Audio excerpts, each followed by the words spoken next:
Selamat pagi, Assalamualaikum warahmatullahi wabarakatuh. Berjumpa kembali dengan Budi Rarjo di Padepokan Budi Rarjo.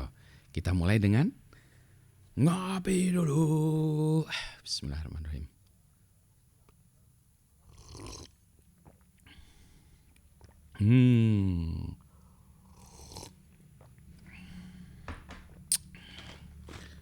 Ngopinya baru lagi, honey sweet dari Java Halu Coffee.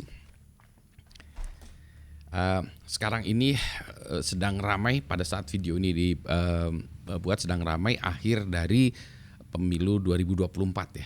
Hasilnya sedang dihitung, quick count sudah selesai, real count sedang, setahu saya masih 70 sekian persen ya, mungkin udah 80% ya.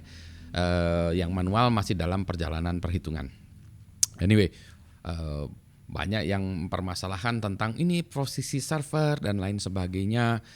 Nah, kita sedikit bicara tentang bagaimana mengamankan server ya dengan cara melakukan disguise atau menipu penampakan server.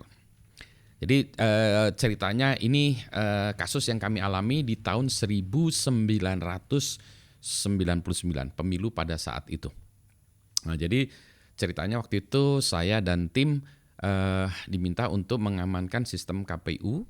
Jadi waktu itu cyber security-nya belum ada kata-kata cyber security waktu itu, baru security ya. Dan belum banyak orang yang mungkin mendalami masalah security pada tahun itu. 25 tahun yang lalu. Nah, kondisinya pada waktu itu server kami menggunakan Windows dengan IIS server, Internet Information siapa ya? System Service, lupa, IIS, IIS itu web servernya Windows. Kenapa pakai Windows? Karena pengembangnya waktu itu lebih terbiasa dengan menggunakan sistem Windows. Jadi waktu itu ada tim pengembang yang mengembangkan softwarenya untuk menampilkan hasilnya di sistem Windows. Perhitungan dilakukan di belakang layar. Jadi sistem Windows itu hanya untuk menampilkan hasilnya, itu hanya web untuk menampilkan hasilnya. Kalau perhitungan lagi di belakangnya menggunakan IBM AS400 kalau nggak salah ya di belakangnya. Ya, jadi ini kita bicara di depannya aja ya. Jadi ada web servernya dengan menggunakan IIS Windows. Windows, Linux segala macam secure yang mana? Oh, sebetulnya secure-nya tergantung dari orang yang mengelolanya. Jadi waktu itu ada orang jagoan ya, saya lupa namanya siapa ya. Dia jagoan banget itu men-set up Windows-nya sehingga Windows-nya menjadi bagus lah, tahan bantingan juga.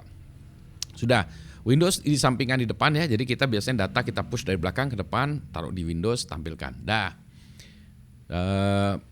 Pada hari saya lupa ya, itu kan hari H ditampilkan hasilnya, hari H+1 atau H+2 atau H+3, saya nggak ingat lah pokoknya gitu ya. Ternyata ada security hole di IIS. Biasalah ya, security hole terjadi di mana-mana. Ini kebetulan kejadiannya itu pas ya itu ndilalah ya.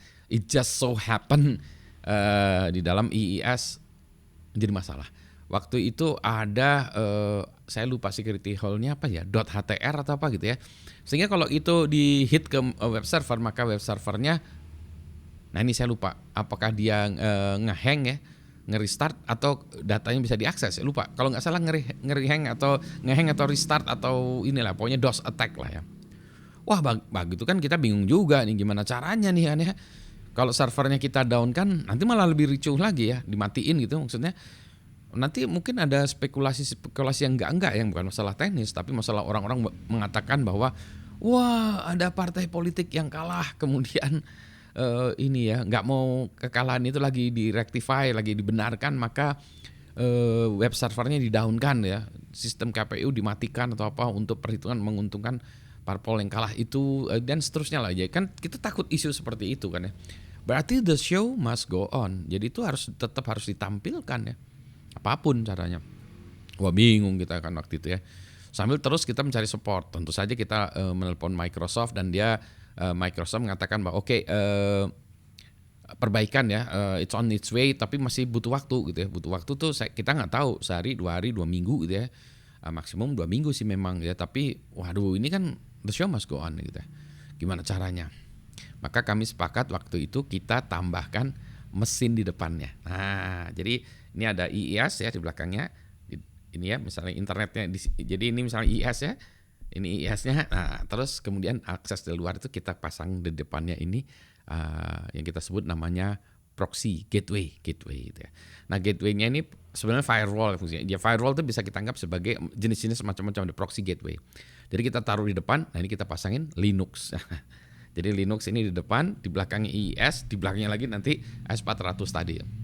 Sehingga kalau ada orang mengakses dari depan, jebret gitu ya, mengakses web ini, nah maka yang diakses adalah si Linux di depan, server Linux di depan ini.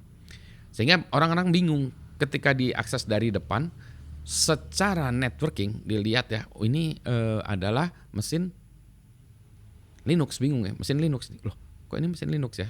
Kalau secara misalnya di probe ya di depan di question segala macam, kan web server kita selalu dapat attack ya, dicek ini apa sih web servernya, di mana dan lain sebagainya gitu.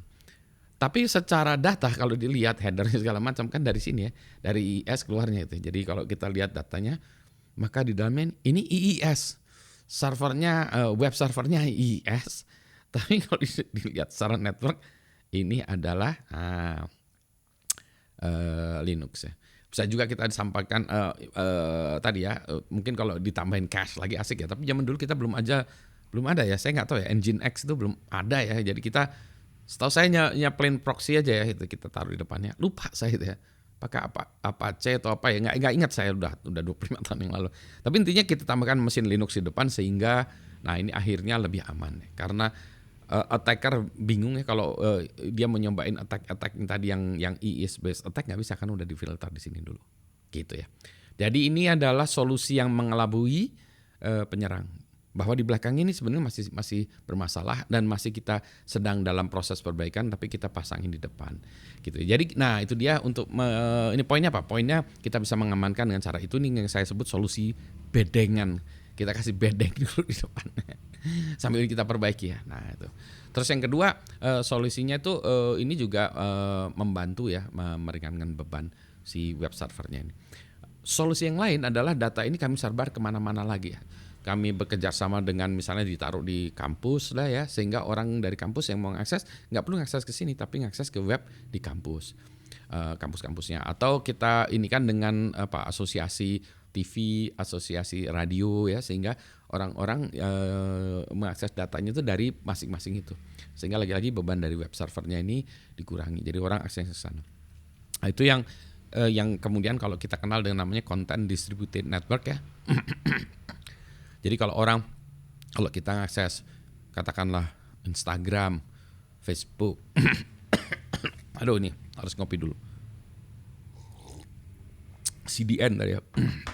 Content distributed network itu kalau kita ngakses mereka, misalnya kita ngakses Instagram ya, Facebook, TikTok segala macam, itu kita tidak langsung mengakses ke server Facebook yang di Amerika sana ya, Instagram di sana juga ya, atau TikTok yang di, saya nggak tahu TikTok servernya di mana ya, apakah di Cina sana atau di Amerika juga ya.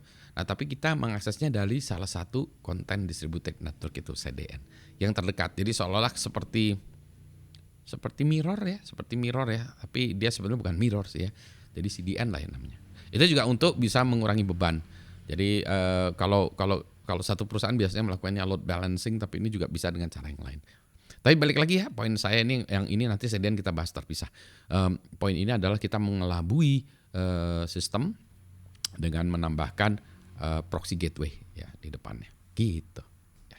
Nah ini namanya juga usaha ya, usaha untuk mengamankan sistem.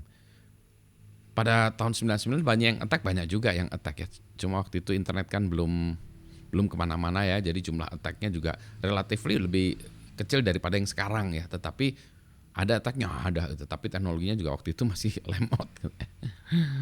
Itu ya. Selamat pagi semuanya, yang penting sehat semua. Yang penting kita tentram, aman dan damai. Selamat pagi, assalamualaikum warahmatullahi wabarakatuh. Sehat ya.